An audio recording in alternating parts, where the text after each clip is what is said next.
Answer की आए काफ़ी दिन हो गए, फिर OMR भी आ गया एंड उसका लास्ट डेट भी बीत गया चेक करने का।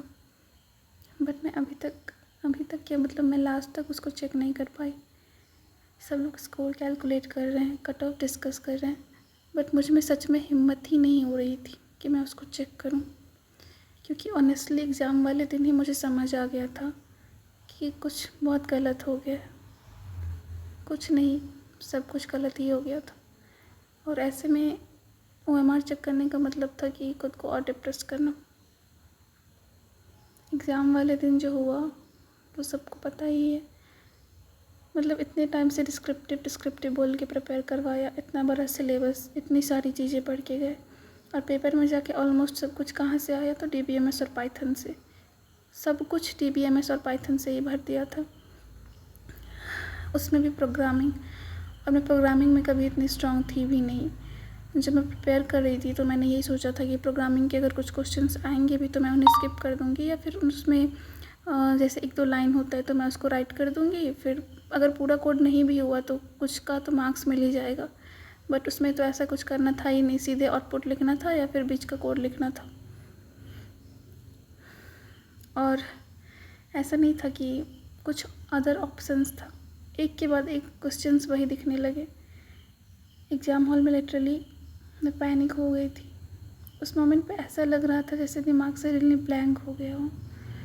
जो थोड़ा बहुत आता भी था ना, उस पर भी डाउट होने लगा था। मतलब ऐसा नहीं था कि मुझे सब कुछ भी नहीं आता था। सीक्वल मैंने बहुत अच्छे से पढ़ा था, मैं उसमें भी गलतियाँ करने लगी थी। इवन जो ऑब्जेक्टिव्स के क्वेश्चंस आए थे उसमें शुरू के 1-2 क्वेश्चंस बहुत इजी थे। मतलब वो अगर कोई CS बैकग्राउंड से नहीं है तो वो भी सॉल्व कर लेता, और मैंने इसको सही से टिक भी किया था। बट जब उसको फिल करने का टाइम आया तो मैंने उसको गलत कर दिया। मैं इतनी पैनिक हो गई थी।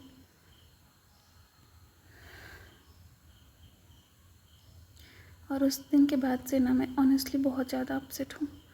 ट्राई करती हूँ दोबारा पढ़ने की, टेबल पे बैठती भी हूँ, पर पता नहीं क्यों स्टार्ट ही नहीं हो पाता। वीडियोस खोलती हूँ, बुक्स लेके बैठती हूँ,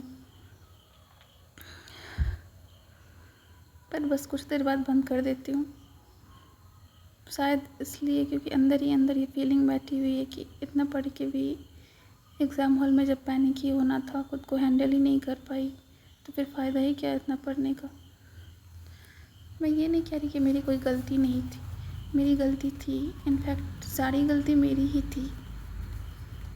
लेकिन ये जो यूट्यूबर सारे इतना डिस्क्रिप्टिव बोल के इतना प्रैक्टिस करो, 2-2 पेज का प्रैक्टिस करो, आप कितना पढ़ रहे हैं, आप पूरा सिलेबस कवर मत करिए बट आप डिस्क्रिप्टिव लिखने की प्रैक्टिस करिए, ये सब काइंड ऑफ मिसलीडिंग ही था। खैर उनकी भी गलती नहीं थी, किसी को भी पैटर्न नहीं पता था। हमें खुद ही प्रिपेयर होकर चलना चाहिए था, ये पेपर कैसा भी आ सकता है।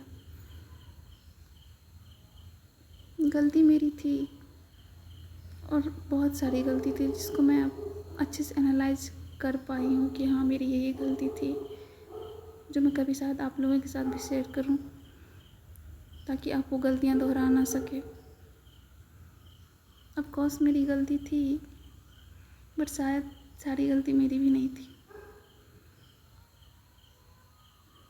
एनीवेज, जो बीत चुका है उसे बदला नहीं जा सकता है। हम सबको अपनी गलतियों से सीख लेनी चाहिए, और मैं भी ले रही हूँ, भले ही मुझे थोड़ा ज़्यादा टाइम लग रहा है। और हाँ, शायद आप लोग सोच रहे होंगे कि मैं इतने टाइम बाद सडनली वीडियो पे आके सब क्यों बोल रही हूँ। एग्ज़ाम भी थे, काफ़ी टाइम बीत चुके हैं और अब तो विदिन अ वीक रिजल्ट भी आने वाले, तो पता नहीं, बस कहीं अपनी फीलिंग्स शेयर करनी थी, ऐसी जगह जहाँ शायद कोई मुझे समझ सके, कनेक्ट कर सके। सब नहीं तो शायद अगर कोई एक भी हो जो मुझसे कनेक्ट कर पाए, क्योंकि कभी कभी ना इंसान सॉल्यूशन नहीं ढूंढता, बस चाहता है कोई जेन्युइनली समझ ले उसके अंदर क्या चल रहा है। जिन लोगों का एग्ज़ाम अच्छा गया, भगवान करे उनका सिलेक्शन हो जाए। मेरी तरफ से एडवांस में कॉन्ग्रेचुलेशंस, और जिनका नहीं गया है बेटर लक नेक्स्ट टाइम।